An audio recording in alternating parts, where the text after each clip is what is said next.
slip it up a bit, John.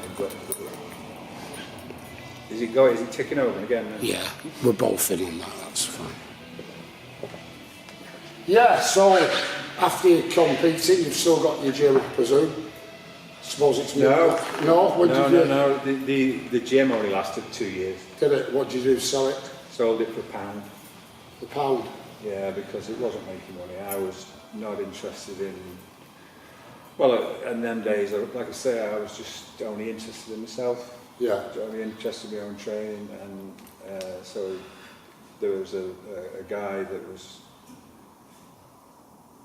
not really a bodybuilder, more of a businessman. Yeah. Who could take it over and make it successful, you know. So he had the gym. But it changed hands quite a few times. Yeah. I trained there for a bit, and then, you know, as I say, I trained at Bill Tierney's, trained at Gordon's.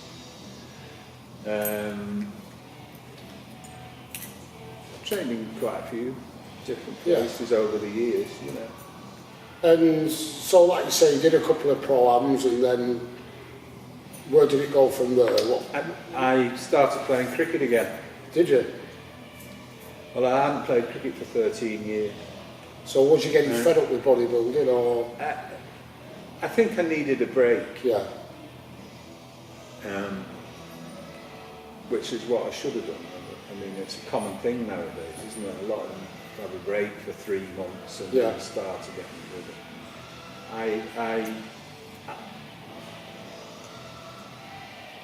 I think I was after some sort of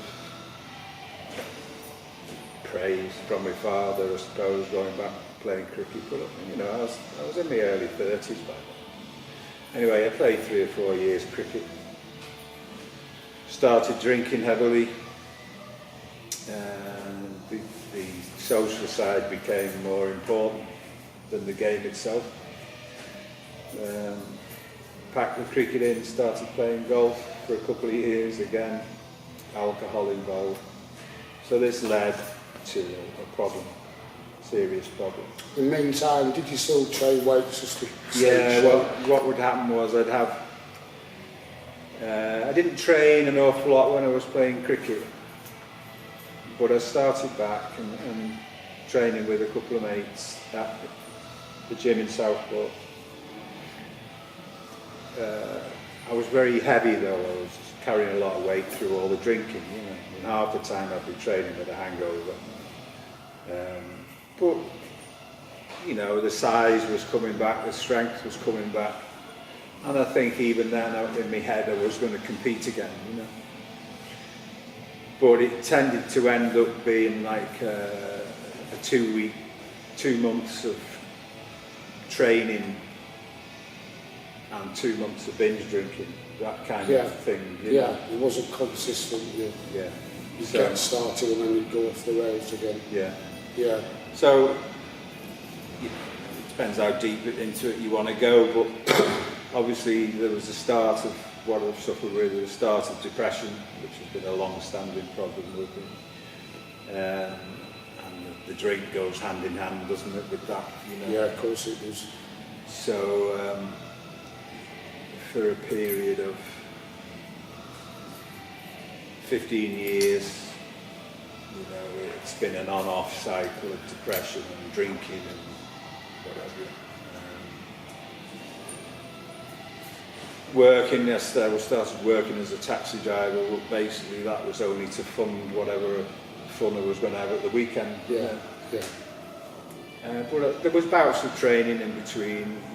Was you still living in Oldskirk, Southport? No, I ended up living, kind of moved around a bit. I lived in Banks for about 20 years. I was married when I lived in Banks. And, that ended after 12 years, so I was on my own. I eventually lost the house through not being able to pay the bills because I was too busy spending money on drink and whatever else, you know.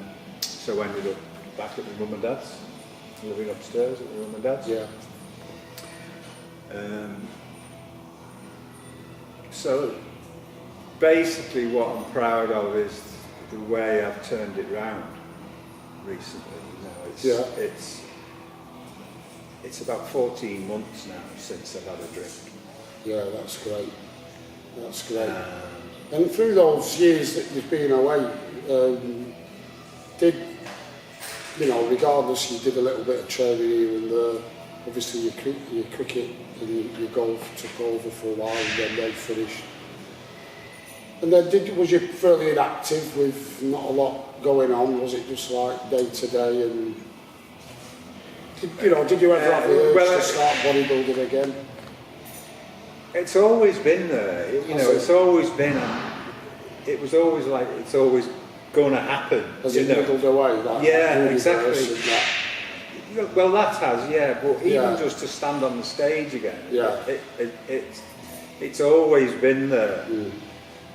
And even the worst I've ever been when I was drinking, and some of the detox programs and the withdrawals I've been through, and the DTs and the hallucinations and the seizures and everything else, and to look at me, you'd never give me a cat and mouse chance, you know. But even then, I always had it in my head that I was at some point I was going to come have another go, you know. Yeah. And 11 attempts it took me to pack the drinking. Did it? 11 goes, that's it. And if ever you've seen anybody my father suffer, yeah, I used to visit him in rehab and it's not nice. He took his life, yeah. So you'll understand, John, what it's like and what it takes to when something gets you like that. It's there'll be people that can't understand it. I mean, most of my family don't speak to me because they can't understand it. But it's one of the proudest things that I've had some bad things happen to me in my life, but getting through, I can think of 4 of those 11 times I just thought I was going to die. And to know that all you have to do is run to the corner shop and grab a bottle of vodka and take a sip out of it, and all those nasty DTs and everything else would disappear. Yeah. So it's one of the toughest things I've ever done. Yeah, people just don't realise how addictive it is and how it becomes, is it? Yeah. Physically as well as mentally, yeah. So I've actually given money. I remember being in a cafe once in Southport, and a guy stood outside, was a drunk, and he had no money. And I gave him money to go and get a bottle of wine, and people couldn't understand why I was doing it. But I knew what torture he was going through. You know? Yeah. And I sat down on the bench on the street with him while he took a few mouthfuls out of it, you know, to give him the money, just because I knew what he was going through. So here I am, 13 months later, back into it.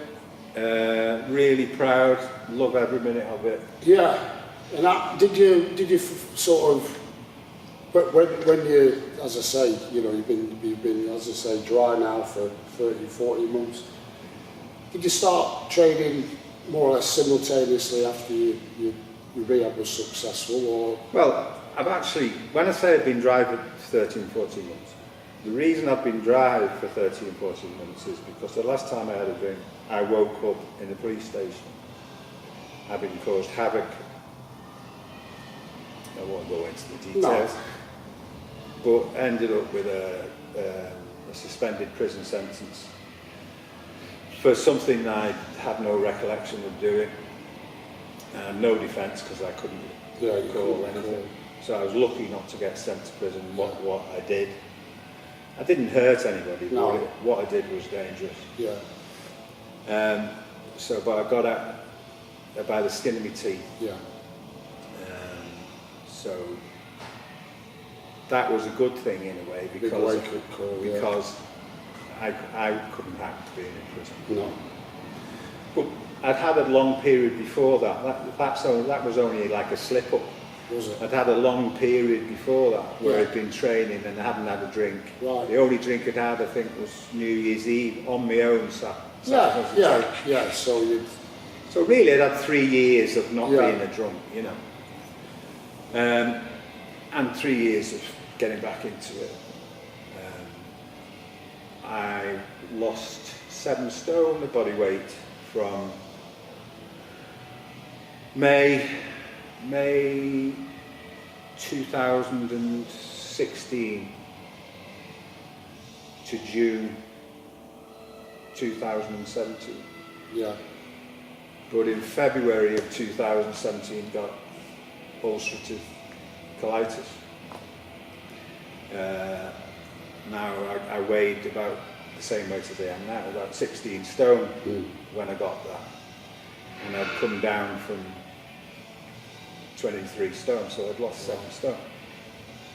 I was in hospital because I was passing blood, half a pint of blood every quarter of an hour. Jeez. My blood pressure was on the floor, you know. So they were feeding me by drip, and I didn't know what was in the drip, didn't have a clue. And as is what I usually do, signed myself out of hospital 3 or 4 days later. Got on the scales, and I weighed 19 stone. So in 3 or 4 days, whatever they were putting in the drip, I'd put 3 stone on me. Now you can imagine I was suicidal. Yeah. Because I spent all that time losing the weight, and they banged it back on in 3 or 4 days. I mean, my private parts looked like somebody else's. Everything was just bloated, you know. Yeah. And I didn't think you could pinch water, but you can if there's enough of it. Probably a glucose drip and a saline drip. Yeah. So. So got on the phone to the quack, and he gave me some Lasix. Yeah. A couple of weeks later, I was back to normal, you know, so that was all right. So full steam ahead again. Training, I was going to do the Mr. England at the end of 2017. I was getting decent shape, 15, 12 or whatever, not far to go, you know. Yeah. And then June 19th, I'd just moved to Preston to live in Preston. Then flats near the river, you know. Yeah. And I knew Steve from Reps. Yeah. So went there with my lady friend, and we did a leg workout, you know, thought nothing of it. She went to the toilet after the workout to clean up, and she come out and found me on the floor with Steve giving me CPR. And he saved my life. He didn't give up. 15 minutes he was doing it. And the paramedics turned up and took me off in a coma. Nobody gave me a cat and mouse chance because it had been such a long time without oxygen to my brain. At very best, if I did come round, I was going to be retarded. You know. So I was in a coma for a while. Everyone that speaks to me was called. And lo and behold, I woke up. Just come round. And, then they put me back into a coma for some reason. I don't know why they do that. Other people would be able to tell you the story better than me. And then eventually they took me out. And, well, it came out. Eventually came out. And against doctor's orders, straight into the gym like you do, you know. Yeah. I couldn't even lift the frame on a Smith machine. I was that weak. Yeah. And I couldn't do anything lying down on the bench because if I stood up, I fell over because the room would just go down. So I remember my girlfriend training with me. She trained with me once, and then refused to train with me because she thought I was going to kill myself. But you know, slowly progressed, don't you? Step by step, day by day, and fingers crossed. What year was that, Freddie? That was 2 years ago, 2017, June 2017, June the 19th. Right. And did you get any diagnosis as to why it happened? No. No. Did you ask for one? Well, I remember getting wheeled down into the theatre, and they did the thing, is it an angiogram? Look around all your stuff. And that. Yeah. I thought I was hoping it was going to be something as simple as like a blocked artery. A blockage, yeah. Where they could just put a stint in. Yeah, that's right. And that everything would be fine. My arteries were fine. So the best they could come up with was an arrhythmia. So they wanted to put a defibrillator, or a box in my chest. Yeah. And I said, okay. So again, I remember they wheeled me down into the theatre to have it done. And they hadn't given me any paperwork to sign. So as they come down, they went back for the paperwork, and I said, hang on, will this defibrillator, will you be able to see it sticking out of the chest? Yeah. And they said, yeah. I said, well, I'm not having it. Yeah.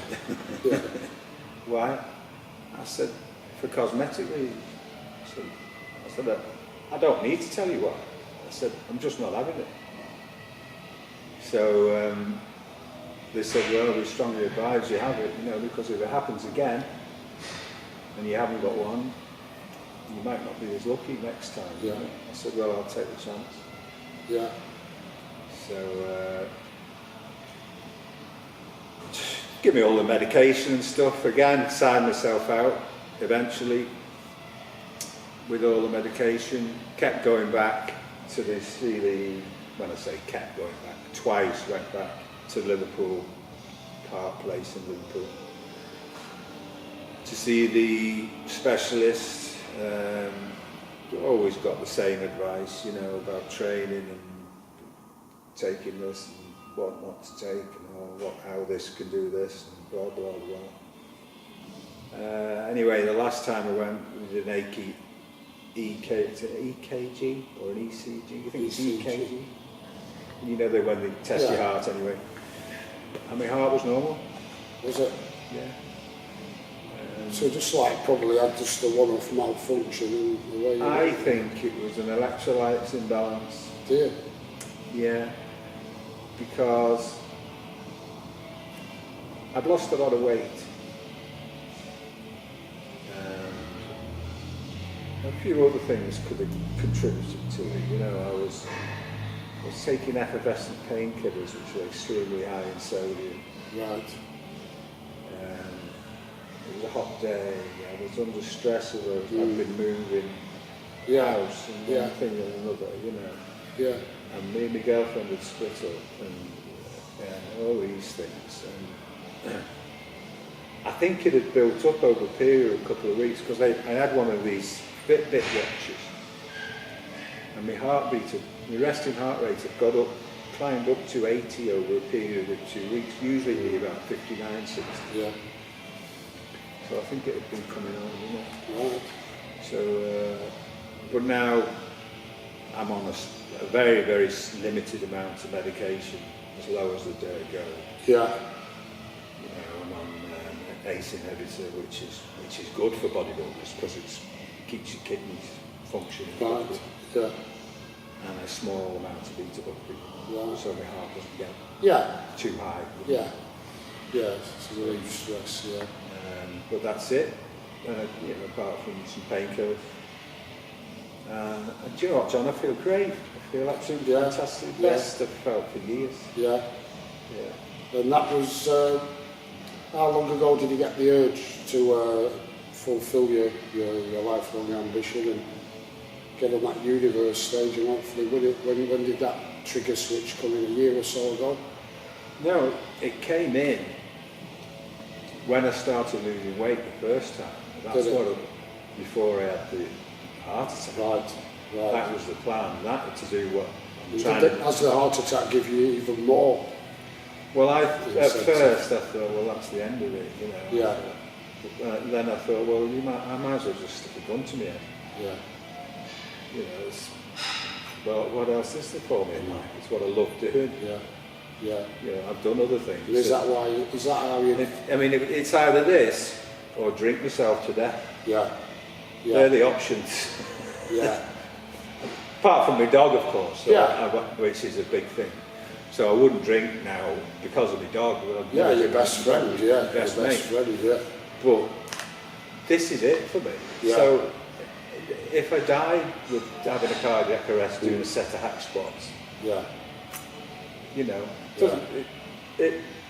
it won't be a problem for me because I know nothing about it. It'd be a problem for Big you. problem for me. Yeah. Bloody hell. Christ, that's all I need. It'd be stressful for you, not me. Yeah. No, but joking apart, John, I Yeah. can't see that happening because my heart's fine.